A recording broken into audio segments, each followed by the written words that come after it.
Ja, mens kan nie altyd jou omstandighede kies nie. Bitter min, dis 'n groot luks om jou omstandighede te kies en te manipuleer. Almal wat nou kyk en luister, sal dit ook al ervaar het. Mense het op en af, en daar's mooi oomblikke en daar's slegte oomblikke, en daar's oomblikke wat mens wens jy kan ander keuses gemaak het en die tyd terugdraai. Ek dink een van die ergste oomblikke in my lewe is toe my ma dood is. My pa, wat is onlangs oorlede in COVID, wat ook 'n geweldige verlies was. Maar my ma was, ek kan nie sê erger nie, want verliesende ouer is terrible, veral as jy 'n goeie verhouding gehad het. Maar my ma was vir my ma is van 20 jaar oorlede. En tog, en dan net dag verby wat ek haar nie mis nie. Ek dink elke dag aan haar. Ek dink elke dag nog, ek kan nie by die telefoon optel en net bel, net haar stem hoor. En sy was die persoon wat my klankbord was, wat vir my alles oké gemaak het. En ja, dan, toe sy oorlede is, was daar oomblikke wat ek gevoel het, ek wil nie meer aangaan nie. Ek het dit makliker gemaak het met, toe my pa oorlede is dat ek my eie dogter gehad het, en my eie familie.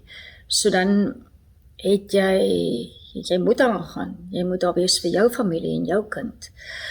En ek dink dit is ons redding, né? Ons almal se redding is dat die lewe gaan aan. Soos jy 'n geliefde verloor, daai pyn is so verskriklik, dit is fisiese hartseer. Maar die lewe gaan aan. 3 jaar terug het ek 50 geword, en ek weet nie van julle nie, maar 50 is mos 'n groot verjaarsdag, en dan maak jy mos nou lysies. Jy maak lysies van, wat wil jy nog, wat wil jy nooit weer nie. Mens raak ook baie bewus van jou verganklikheid as jy ouer raak, en jy besef, daar is nie meer onbepaalde tyd oor, en nie enigiemand eintlik weet wanneer sy tyd gaan uitloop nie, maar jy verstaan wat ek bedoel. 50, nou seker middeljarige tannie. Elk geval, en ek het toe begin sy met die lysies, ek maak elke dag ook lysies, net om dit oor te skryf die volgende dag. Ek sou selfs al deesdae piepie op my lys, dat ek kan iets doodkrap, iets voltooi vir die dag. En op die lysie besef ek toe, daar is nie meer plek vir Dolla nie. Ek is baie lief vir Dolla. Na 25 jaar is sy net uitgedien. Ek kon nog aangaan met haar.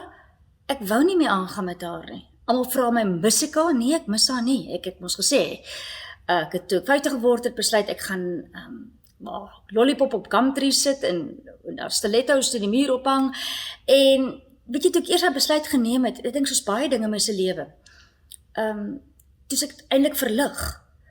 Sy was 'n wonderlike platform om wonderlike dinge op kwyt te raak, maar daar's nog so baie ander dinge wat ek wil doen met my lewe.